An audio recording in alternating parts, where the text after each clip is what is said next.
Hola Habibi, hoy tenemos una laptop Gateway que no entrega luz de iluminación. No hay esquemático disponible, por lo que tenemos que utilizar el osciloscopio para poder descartar las líneas que están dañadas.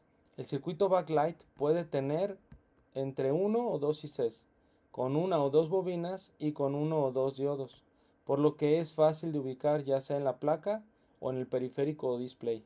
En esta ocasión tuvimos que utilizar una herramienta que dice no se utiliza y no sirve en la reparación, esto para poder encontrar la falla, y ahora no me estoy refiriendo al osciloscopio. Esta laptop tiene el circuito de backlight en la pantalla, por lo que tenemos que revisar de afuera hacia adentro, o sea del periférico hacia la tarjeta madre. Primero verificamos que el display sea reconocido y así entonces se active el enable. Para esto debe llegar primero el voltaje de entrada, que es entre 3.3 voltios a 5 voltios, y después el enable se activará para que se empiece a generar el PWM y el bus converter eleve el voltaje. Pero si el voltaje de entrada es inestable, el circuito no va a validar el voltaje porque tiene mucho rizado. Este voltaje debe ser lineal y limpio. Si el voltaje de entrada está estable, entonces el circuito boost va a generar la entrega de más de 25 volts en la línea de LEDs para la pantalla. Después de hacer unas mediciones encontramos que la pantalla está trabajando bien y el flexor también. Es una laptop económica y no vale la pena comprar una pantalla solo para probar. Mejor medimos para descartar que la falla no esté en la pantalla o el flexor. Como no hay esquemático ni tampoco layout, tuvimos que buscar información en algunos datasheets para orientarnos cómo trabaja la laptop. Al menos lo que pudimos encontrar, hasta ahí todo estaba fácil. El problema empezó cuando tenemos que seguir las líneas para identificar con quién trabaja cada componente y encontrar el lazo o la malla que no cumple la función. Esto se complicó porque al medir con multímetro solo mide la continuidad entre 20 y 50 ohms. Si es un multímetro de banco, obviamente lo puedes ajustar.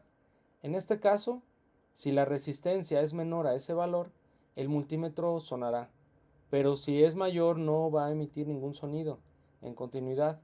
Es ahí donde muchos simplemente empiezan a complicarse la vida.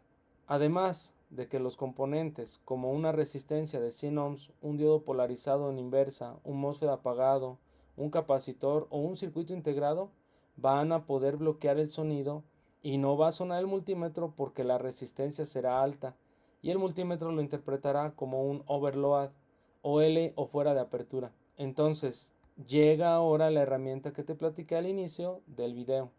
Se llama generador de señales, donde lo utilizaré para poder seguir una línea. Para hacer esto es muy sencillo, solo le inyectamos una señal senoidal de 1 kHz con 1 voltio y así de fácil y rápido podemos seguir la línea con el osciloscopio para ver por dónde circula esa señal entre el punto A y los puntos que conecten a ese lazo o malla que estemos tocando con el osciloscopio. Esto sucede porque esta señal va a transitar entre circuitos pasivos y activos, a diferencia del multímetro que será bloqueado por la alta resistencia. Te doy un ejemplo para que lo entiendas. Un capacitor tiene una reactancia capacitiva que va a disminuir con la frecuencia y al inyectarle la señal senoidal con una frecuencia de 1 kHz simplemente lo puede cruzar y así la señal puede seguir su camino. Esto es fabuloso, ¿cierto, Habibi? La electrónica es bien fácil y reparar es más fácil cuando sigues una línea de patrones de seguimiento de acuerdo a lo que estás midiendo.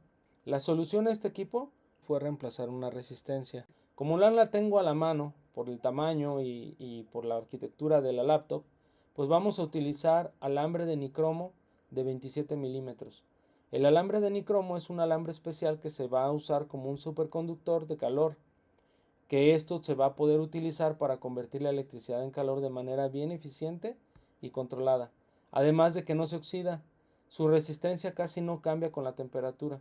Entonces nos puede servir para hacer este jumper y no ponerle un alambre común y corriente que puede romperse en el futuro. Soy Fer Samblé y me da mucho gusto compartir este pequeño video para que te abra la mente y te des cuenta que un osciloscopio no es solo para comparar fotos y que un multímetro puede medir, pero no puede medirlo todo. Simplemente todas las herramientas están limitadas, pero si sabes usar todas, puedes hacer unas mediciones grandiosas, Habibi, y así reparar lo que llegue a tu taller. Recuerda que no solo de manzanas, de iPhone, de iPads vive el hombre. El técnico necesita reparar de todo. Entonces, para esto se necesita que te especialices y midas de verdad. Recuerda, para esta reparación no hay esquemático y utilizamos datasheets y multímetro, generador de señales y un osciloscopio. Pero lo más importante es que utilizamos el conocimiento para poder dar con la falla y no seguir una lista y no seguir una receta. Es imposible tener tantas recetas, tantas listas de tantos equipos. Dark Team Internacional, el lado oscuro de la electrónica. Recuerda, tenemos nueva fecha en agosto del 2026. Mándame un mensaje y reserva. Saludos, Javi.